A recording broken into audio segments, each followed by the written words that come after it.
RRB ক্লার্কের আজকে প্রথম দিনের 4টে শিফট কমপ্লিট হলো।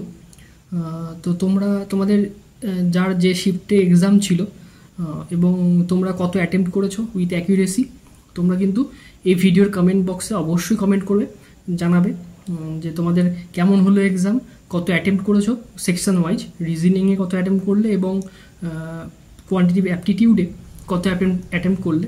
এটা অবশ্যই তোমরা কিন্তু এই ভিডিওর কমেন্ট বক্সে জানাবে, তাহলে আমি বুঝতে সুবিধা হবে যে আমি তাহলে সেই মতোভাবে আমি কাট আপ প্রেডিকশানটা করতে পারবো।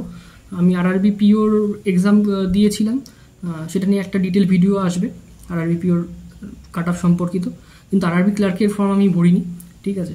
তো সেক্ষেত্রে আমি বুঝতে পারছি না, নিজে পরীক্ষাও দিচ্ছি না, তো আমি বুঝতে পারছি না যে কীরকম কী প্রশ্ন আসছে। তো তোমরা সবাই কিন্তু অবশ্যই এই ভিডিওর কমেন্ট বক্সে জানাও যে আরআরবি ক্লার্কে তোমরা কত অ্যাটেম্প্ট করলে উইথ অ্যাকিউরেসি, সেকশন ওয়াইজ কিন্তু তোমরা উল্লেখ করো। আর তোমরা জানাও তোমাদের কোন কোন শিফটে সেটা তোমাদের এক্সামটা পড়েছিল আর কোথা থেকে তোমরা ফর্মটা ফিল আপ করেছো। তো চলো সবাই কমেন্ট করো।